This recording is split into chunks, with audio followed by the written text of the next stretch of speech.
If you're doing a Diels-Alder reaction and you are making a bicyclic ring, so for example, if the diene is a ring to begin with, as it is down here, if you look at the bottom left,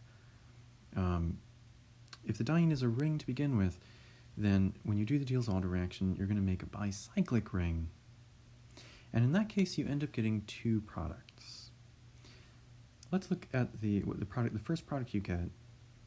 If you do this reaction on the left, so here the dienophile is coming toward the diene, and you form the ring. But because the diene was a ring to begin with, it's a bicyclic ring. And look at that branch coming off at the right with the red oxygen on it, the double bond to the red oxygen. Notice how that is going up. It's kind of going in the same direction as that point on the top of the bicyclic ring. So if that branch, the branch that was coming off of the dienophile, is going in the same direction as the smaller side of the bicyclic ring, the one with just the one carbon that's pointing up right now, that's called the exo product. For the sake of comparison, look at the reaction on the right. In this case, you still have the two-membered ring. You still have the dienophile on the right. They're coming together. When they come together to form that ring, though, notice the branch with the red oxygen now. That is not going on the same side as that little point at the top. It's going down. Down, really, it's cis to this other side, the side with of the bicyclic ring that has the double bond in it. So if the branch that was on the dienophile is pointing toward the larger carbon end of the ring in the bicyclic ring, so here the one that has two carbons, then that's called the endo product. Now the endo product ends up being the more stable product, and so the one that you would usually get as your major product. So if they ask you to draw the major product, you would want to draw the endo product. And to see why, you could look at the transition state for the molecule. So if you look at this transition state, you can see that the pi bond that you are forming, so notice that pi bond over here that you're forming, that pi bond you're forming and the electron withdrawing group overlap just a little bit. And that overlap allows the p orbitals on the electron withdrawing group to be in phase with and to stabilize a little bit the p orbitals that are developing in that pi bond that you're forming. So the closeness of that pi bond between the carbon and the red oxygen to the pi bond that you're forming in the new ring because of the Diels-Alder reaction, that closeness stabilizes the formation of the ring, and so you get this endo product as your major product. If you compare that with the transition state for the exo product, you have that pi bond that you're forming. Here I'll put it in front, and notice how far away the pi bond going to that oxygen is in that branch. It's really far away. The double bond to that red oxygen is not helping to stabilize the new pi bond you're forming at the far left here at all.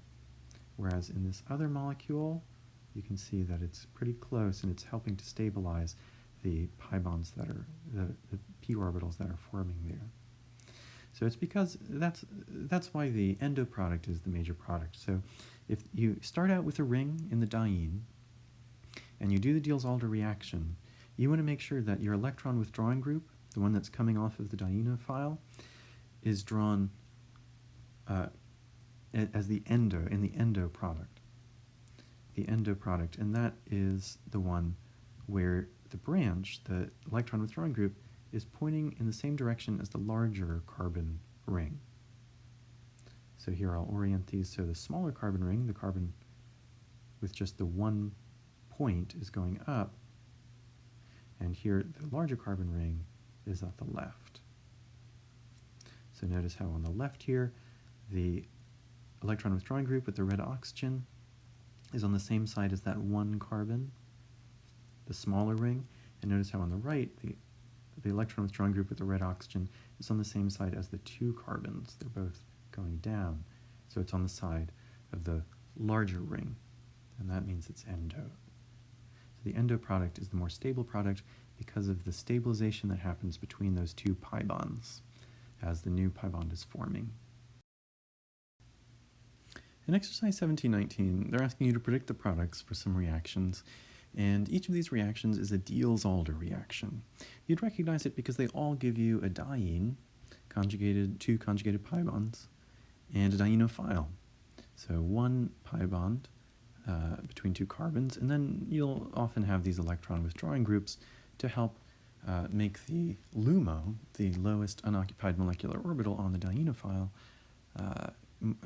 more able to accept electrons from the HOMO, the highest occupied molecular orbital of the diene.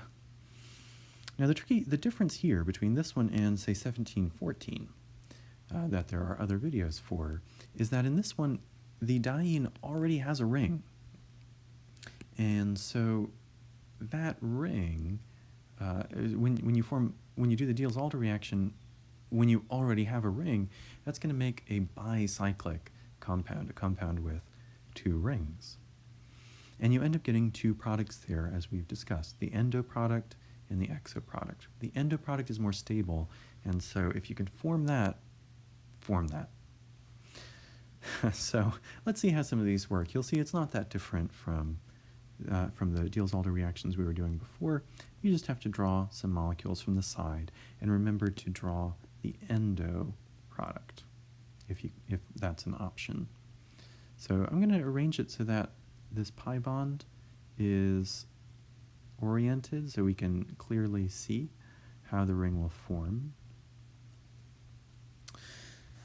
So you'll want to draw a dot at the end of the conjugated pi system of your diene, and draw dots at the end of your dienophile, the two carbons in that, and then draw a dotted line between those. Those are the new sigma bonds that you're going to form.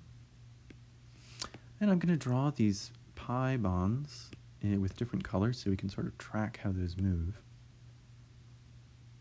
how those pi electrons move when we do this reaction. And so those end up moving clockwise. So I'll move them clockwise. You could also move them counterclockwise, but I'm going to move these clockwise, one bond over. So this should seem familiar from the videos from exercise 1714. And so we can redraw this molecule.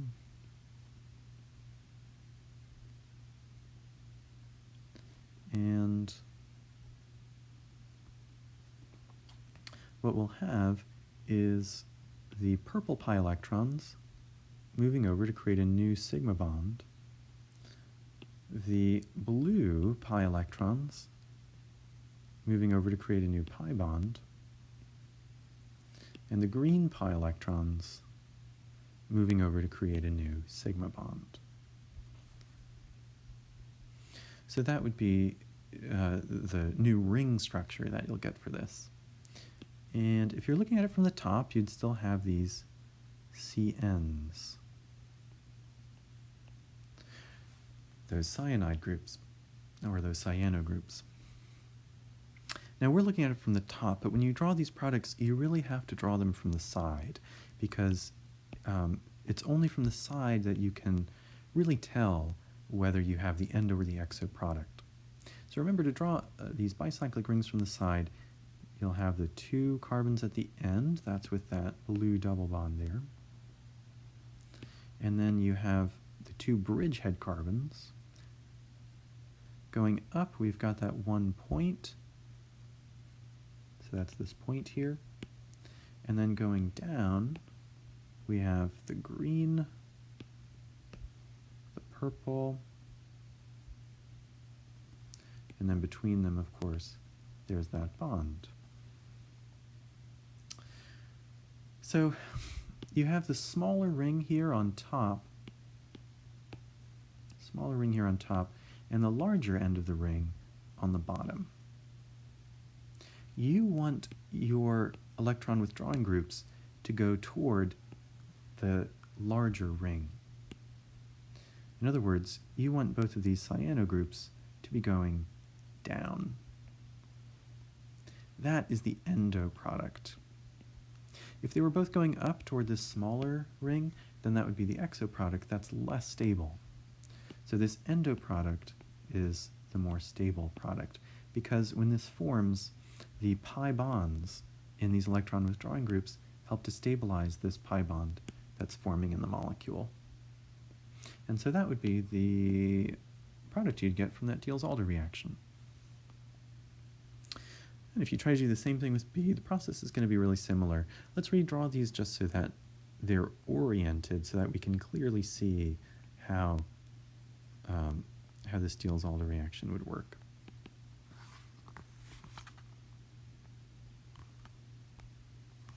So instead of this bond being horizontal, we'll align that dienophile vertical. Now notice that these two cyanogroups are trans. One's going up, one's going down. They're on opposite sides of that double bond. Okay, so as usual, draw a dot at the end of your conjugated pi system, draw a dot at the end of your dienophile, and draw a dotted line between those two structures. Then I'm going to color code these pi electrons, the ones that are moving around. So we've got green at the right, blue here at the bottom, and we'll have purple at the top. And we'll move all of those in a clockwise direction, one bond over. So that'll give us the ring. So we'll have, let me draw this below here. If we're just looking at it from the top,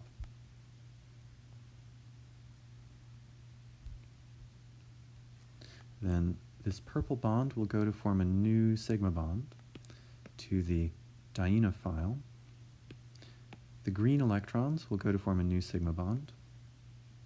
And the blue pi electrons will go to form that new pi bond. And then these two are going to be trans. So if one is going up, the other would be going down. But what you'll really want to do with any of these bicyclic Diels-Alder products is draw them from the side, because I want to make sure that you understand and can visualize the difference between the endo and the exo product. So here, you'll have those two carbons with the pi bond. And then you have those bridgehead carbons where the two rings fuse. We have an oxygen going up here. We have that green sigma bond going down. We have the purple sigma bond going down. And then we have that bond between the carbons of the dienophile. And no matter how we arrange this, one of these cyanogroups has to be exo. So remember, the exo product is the one that's pointing toward the smaller end of the ring. The endo product is pointing toward the larger end of the ring. So this cyanogroup is exo, and the other one is endo. Now the reason why at least one of them has to be exo is because they're trans. So they can't be facing the same direction. They can't both be facing down to be endo. Now you'll notice you have two chiral centers here. You have this chiral center in the back and this chiral center in the front. And we've drawn them here with a particular handedness, which is not necessary. You'll actually get a mixture, a racemic mixture of the two enantiomers. So you could just as well have the exo product, the exocyano being the one in front, and that changes the handedness of that, and the endo one being the one in the back.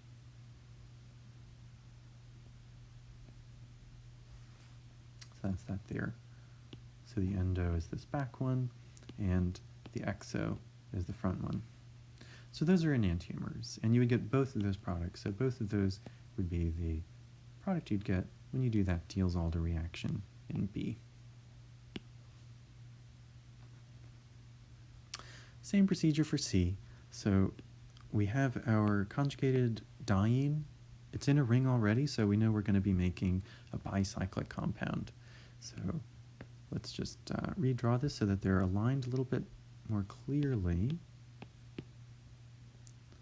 So we have this molecule. This is actually a worthwhile molecule to know the name of.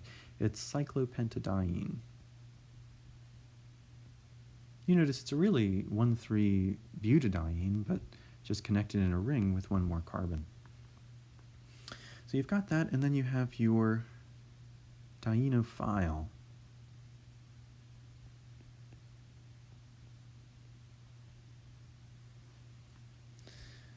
Okay, draw sort of dots at the end of your conjugated pi system, and then at the ends of your dienophile. And we're going to draw dotted lines to connect those two. Those are the two new sigma bonds we're going to form. Now I'm going to draw each of these pi bonds in a different color just so I can track how they move a little bit more easily. And then I'm just going to move all those pi electrons over one bond clockwise. And the product I get when I do that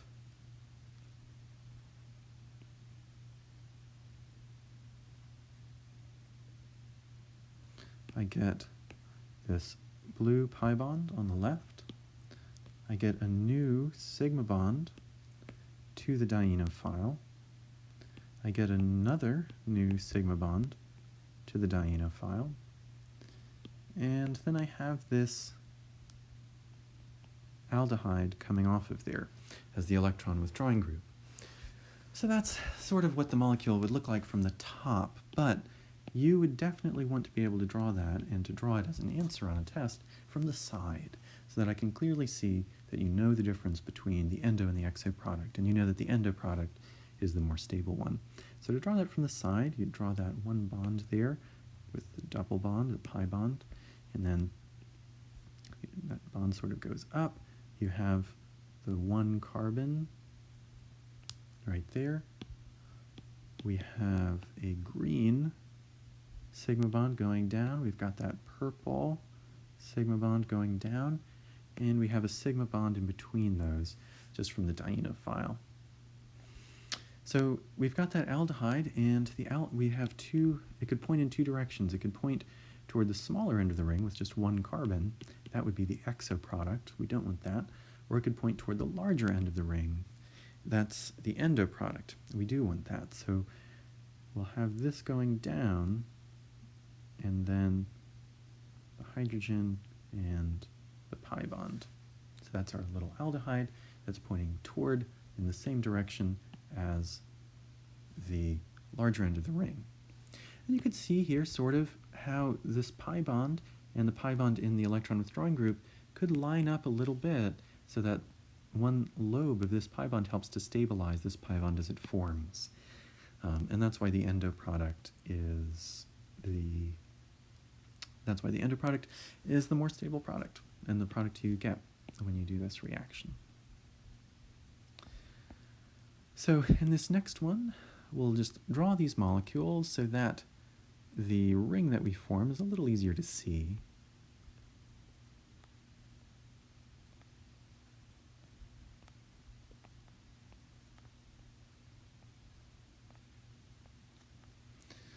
So there's our diene, and now we can align that dienophile so the double bond is vertical, and we have carboxylic acids. So that COOH, that's really a carbon double bonded to an oxygen, single bonded to an alcohol. That whole thing, COOH, is a carboxylic acid, and it's an electron withdrawing group. That's what it's doing here. But if one is going to the right, the other has to be going to the left because these are trans. So if you have that line down the double bond, one's going up, one's going down. They're on opposite sides of the double bond, so they're trans. So that's drawn a little bit so it makes it easier for us to see what the product we're going to get. Put a dot at the end of that conjugated system and dots at the end of the dienophile, and then just draw dotted lines in between those.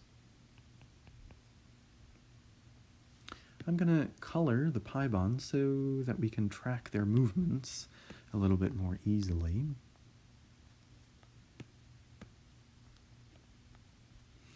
And then we'll just move those pi electrons. I'm going to move them clockwise, one bond over.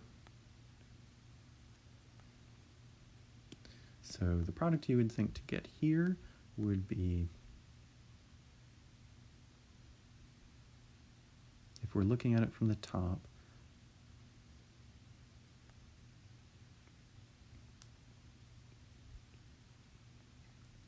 all the stuff in black stays the same. It's just the colored things that are changing. Okay, let's do this. So then we've got that blue bond moving over to the left. We have the purple bond forming a new sigma bond to the dienophile. The green electrons are going to go to form a new sigma bond to the dienophile. And then we have the two carboxylic acids, the COOHs, and because they're trans, if one is going up, coming out at you, then the other one has to be going away. But I would want to see you draw this on a test from the side. So draw that from the side. You'd have that bond at the left with the pi bond. You'd have the one atom sulfur going up. You'd have a new sigma bond going down, a new sigma bond going down, and the bond between them in the dienophile, connecting those. And here, these two carbons on the left, they're sp2 hybridized, so they're both, the branches coming off of those are going to be, I mean, everything there should be in a plane, so it's not going up, it's not going down, it's just kind of going to the side. So we have two positions here. We have the exo position, if the carboxylic acid's pointed toward that, and the endo position, the larger part of the ring, that would be if the carboxylic acids, the COOHs, pointed toward that. The thing here is that these carboxylic acids are going in opposite directions because they were originally trans. So one of them has to be exo. It could be the one in the back, in which case the one in the front would be able to be endo.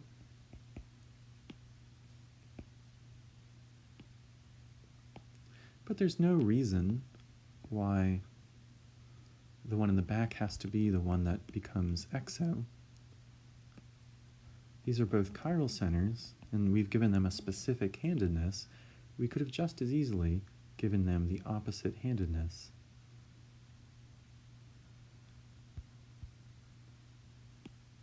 And we would have done that if it were the back,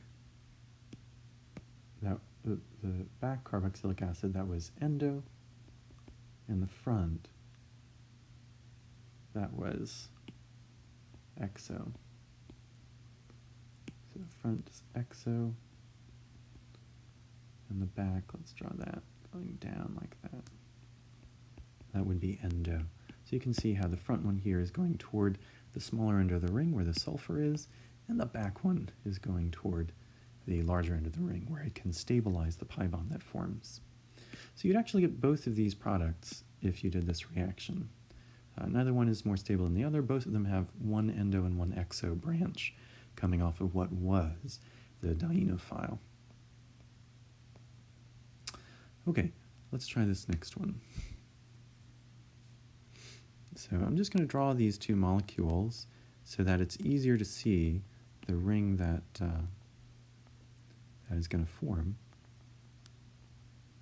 So we have our diene on the left, and because it's already in a ring, we know we're going to get a bicyclic product.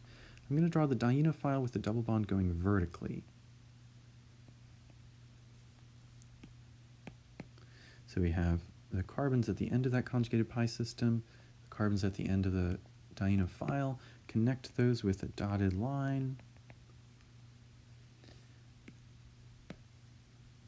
And I'm going to color those pi electrons just so it's easier to track them as they move around.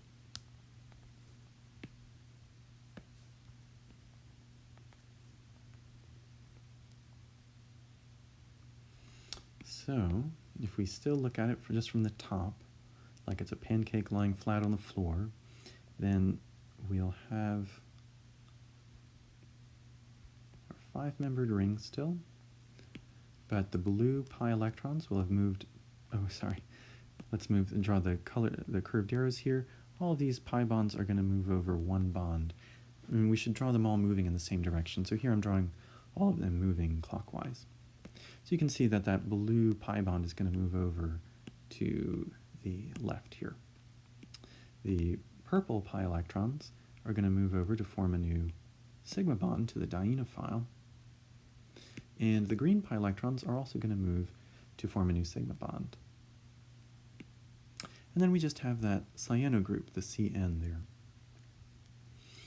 And that's what it would look like flat from the top, but of course you want to draw it from the sides so that I can clearly see that you know the difference between the endo and the exo product, and you know that the endo is more stable.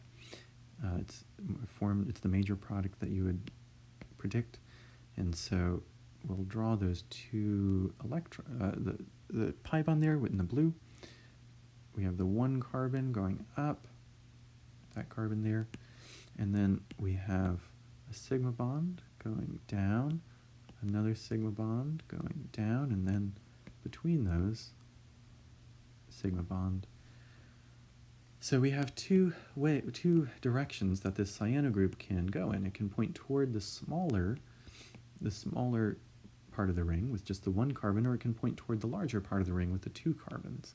And the more stable way to point is toward the larger part of the ring with two carbons. That's the endo product. And so that is the product that you would predict for that reaction. Oh, and then of course, these methyl groups of course should still be there. So they would just be going out to the side because both of these carbons are sp2, which means that's a flat, a trigonal planar. They're both trigonal planar, so they're not going up or down. They're just pointing out into space flat. All right, last one. Ooh, so many oxygens, so much fun. So first, let's draw this in such a way that we can clearly see the new bonds that are forming, the ring that's forming. So we've got that original product there, and then that's our diene, and let's draw the dienophile double bond so that it's facing the diene. And that's what we've got. So draw a dot at the end of the conjugated pi system in the diene, draw dots at the end of the double bond in the dienophile, and then we're going to draw dotted lines to connect those. Those are the new sigma bonds we're forming. And just to track the way that these pi electrons move, I'm going to color them. So we've got these here. So I'm going to make them all move one bond over, going clockwise. And so the initial product you would predict with this would be, just looking at it from the top, the blue pi bond would move over, the purple pi bond would go to form a new sigma bond to the dienophile, the green pi electrons would go to form a new sigma bond to connect the diene with the dienophile, and then you just have this other interesting ring. Now that's what it would look like from the top, but you wouldn't want to just do that.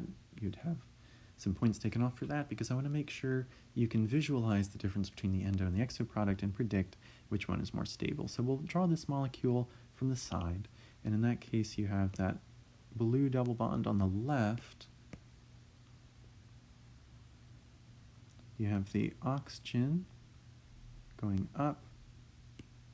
You've got that purple sigma bond going back, the green one, the bond between them. And both of these, if you draw sort of the line down the double bond here, you notice both of the ends are in the same side of it. So they're really cis. And so what you want is both of these going in the same direction, and they could either point up, in which case they'd be pointing toward the smaller ring, so that would give you the exo product, or they could be pointing down toward the larger part of the ring, that would be the endo product, and so that's where they point. So you get them pointing there, you have the oxygen between them, and Let me just make it so this is a little clearer. So pointing down, and you have those double bonds to the oxygens to either side. So those now are both endo. They're both on the side of the larger part of the bicyclic ring. And the pi electrons there are able to, from a distance, so it's a weak interaction, but it's enough to make this the main product, they're able to stabilize this pi bond as it forms. So as these electrons move over, they're getting stabilized by these pi bonds that are nearby and the wave patterns that they create. And so that would be the product for this, this reaction. So you can see the process is very similar to just doing your basic Diels-Alder reactions. You just have to make sure that you can draw the product from the side and that you draw the endo product if you possibly can. And if you have a trans product, that's the one time where you would draw the two enantiomers where one of the carbons is exo and the other one, or one of the branches is exo and the other one